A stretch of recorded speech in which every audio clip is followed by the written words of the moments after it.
جیسے قرآن ہدی للناس ہے، تمام نوع انسانی کے لیے ہدایت ہے، لیکن ہدایت اٹھا سکیں گے وہی جن کے اندر تقویٰ ہے۔ ہدی للمتقین۔ اب اس تمہید کے بعد میں عرض کرنا چاہتا ہوں آج کے موضوع پر، سب سے پہلے ہمیں یہ سمجھنا ہے کہ انقلاب کہتے کسے ہیں۔ لفظ بہت عام ہے، لفظی معنی ہے تبدیلی، بدل جانا، لہذا ہم یہ لفظ کسی بھی لفظ کے ساتھ جوڑ دیتے ہیں، علمی انقلاب، ثقافتی انقلاب، سائنسی انقلاب، فوجی انقلاب، جس چیز کے ساتھ چاہے لگا دیں۔ لیکن اصطلاح ہر چیز کی اصطلاح ہے، ہر فن کی اصطلاح انقلاب کسے کہتے ہیں؟ اس کے لیے یوں سمجھیے کہ آج دنیا کو انسانی زندگی کو دنیا بھر میں دو حصوں میں تقسیم مانا جاتا ہے۔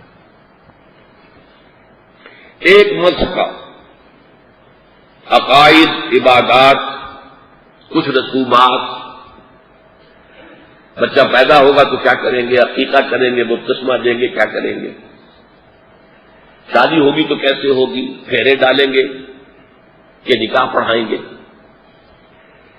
جو شخص فوت ہو گیا یا فوت ہو گئی اس کی لاش کا کیا کریں گے، جلائیں گے یا دفنائیں گے۔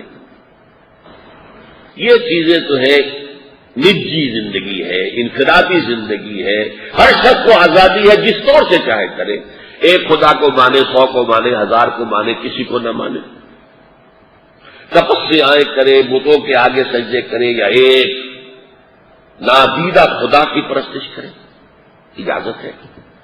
روزے رکھے، نماز پڑھے، یا وہ مندر میں جائے، سنیگوگ میں جائے، چرچ میں جائے، اجازت ہے۔ زندگی کا دوسرا حصہ ہے تہذیب، تمدن، ریاست، سیاست، سیاسی نظام، معاشی نظام، سماجی نظام، جس کو ہم کہیں گے اجتماعی نظام، انگریزی میں کہیں گے دی پولیٹیکو سوشو اکنامک سسٹم۔ اس کا تعلق جو ہے وہ مذہب سے نہیں ہے، اس کا نام ہے سیکولرزم۔ سیکولرزم کا مطلب لا مذہبیت نہیں ہے، ہمہ مذہبیت، لا دینیت۔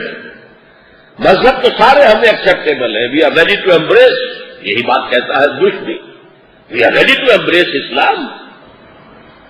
تم ہمارے ہاں آئے، تم نے سینیگوگز خرید لی، یہودیوں کی عبادت گاہیں اور مسجدیں بنا لی، ہم نے تو اعتراض نہیں کیا۔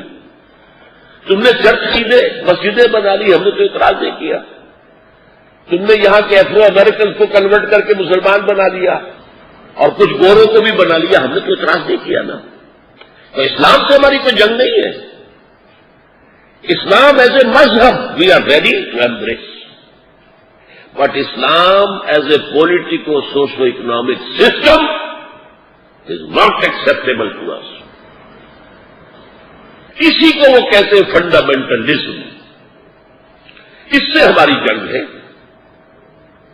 اور اس وقت چونکہ کچھ فنڈامنٹلسٹ لوگوں نے جو طریقہ کار اختیار کیا ہے، اس کے اوپر دہشت گردی کا لیبل لگ گیا ہے، تو وہ فنڈامنٹلزم کو ایکویٹ کرتے ٹیررزم کے ساتھ، تو اسے کبھی کہتے war on terror, war on terrorism, war on fundamentalism. حقیقت میں یہ جنگ ہے اسلام کے نظام حیات کے خلاف، عقائد کے خلاف نہیں، عبادات کے خلاف نہیں، رسومات کے خلاف نہیں۔ Islam as a politico socio economic system, اس کے خلاف نہیں۔ اب آپ سمجھیے کہ انقلاب جو ہے آج کی اصطلاح میں اس اجتماعی نظام کے اندر کسی تبدیلی کو کہتے ہیں۔ مذہبی میدان میں کوئی تبدیلی بڑی سے بڑی ہو جائے اسے انقلاب نہیں کہا جاتا۔ یہ بہت اہم نقطہ ہے، اس کو سمجھ لیجیے۔ تاریخ انسانی میں سب سے بڑی مذہبی تبدیلی ہوئی تھی سن 300 عیسوی میں، جب کانسٹنٹائن ایمپرر آف روم اس نے عیسائیت اختیار کر لی۔ اور ساری امپائر عیسائی ہو گئی. مذہبی تاریخ کے اندر اتنی بڑی کنورشن کبھی نہیں ہوئی. پوری وہ امپائر جو 3 بر اعظموں پر پھیلی ہوئی تھی، whole of north Africa, whole of east Europe, whole of west Asia, 3 جو بر اعظم ہیں، اور اس میں سب عیسائی ہو گئے.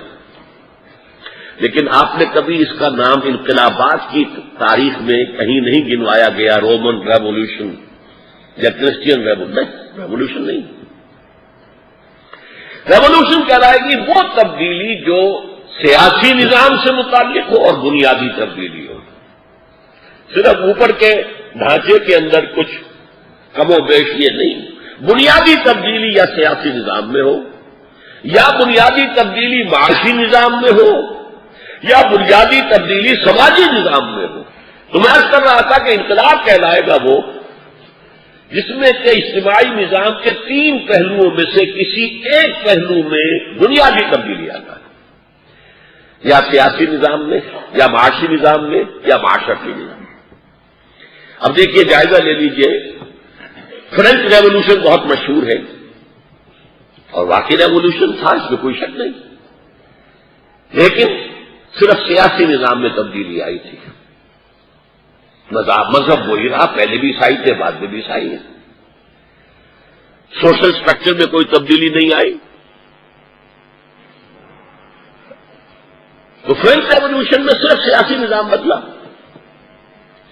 دوسرا بہت مشہور انقلاب جو ہے وہ بولشوک ریولوشن آف رشیا 1917، صرف معاشی نظام بدلا.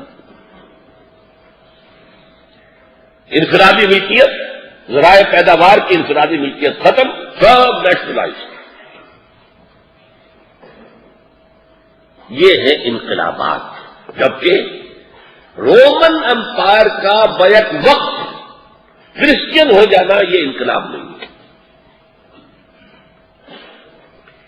اب نمبر 2 بات جو مجھے آپ سے کہنی ہے، ابھی ہم نے ڈیفائن کیا ہے what is revolution. What do you mean by revolution? Basic and fundamental change in at least one of the 3 aspects of collective life, politico, socio اور economic. اب آپ تاریخ کا جائزہ لیجئے. سب سے پہلے تو کیا واقعی حضور نے انقلاب برپا کیا، یا یہ ہمارا صرف کہنا ہی کہنا ہے، تعریف ہے؟ واقعہ یہ ہے کہ تاریخ انسانی کا عظیم ترین انقلاب برپا کیا محمد نے صلی اللہ علیہ وسلم. اور میں اسے کولڈ انالیسس سے ثابت کرنا چاہتا ہوں. بہت ہی ٹھنڈا کشتی، کوئی جذباتی بات نہیں. پہلے میں گواہیاں دے دوں. الفضل ما شہدت بہ الاعداء. اصل فضیلت وہ ہوتی ہے جس کا دشمن اقرار کرے. دوست اور اعتقاد رکھنے والے تو ہر چیز کی تعریف ہی کریں گے. الفضل ما شہدت بہ الاعداء، دشمن جس کی تعریف کرے. اگر کنگ ریچرڈ دی لائن ہارٹڈ نے تعریف کی، صلاح الدین ایوبی کی، تو معلوم ہوا کہ وہاں کے صلاح الدین ایوبی بڑی شخصیت. اب دیکھیے، اسی شہر لاہور میں 1920 میں لیکچر دیا تھا ایم این رائے. بنگالی تھا، ہندو تھا، اور جو کمیونسٹ انٹرنیشنل آرگنائزیشن تھی، پوری دنیا کے کمیونسٹوں کو جو کنٹرول کر رہی تھی، ناٹ اونلی رشیا، پوری دنیا، اس کا وہ ممبر تھا. اور اس نے اسی لاہور میں بریڈ لا ہال کوئی ہوتا تھا، مجھے معلوم نہیں کہاں ہوتا تھا، غالباً داتا دربار کے آس پاس کہیں ہوتا تھا بریڈ لا ہال. وہاں لیکچر دیا دی ہسٹوریکل رول آف اسلام. اور اس نے کہا کہ تاریخ انسانی کا عظیم ترین انقلاب محمد نے برپا کیا صلی اللہ علیہ وسلم. یہ 1920 کی بات ہے. وہ عقیدت مند نہیں ہے، ہندو ہے، بنگالی ہندو، کمیونسٹ اور ٹاپ کا کمیونسٹ، اور وہ مانے. یہ تو 1920 کی بات ہے. اب 1980 پر آ جائیے، یعنی صدی کے آغاز سے 20 برس اور صدی کے اختتام سے پہلے 20 برس.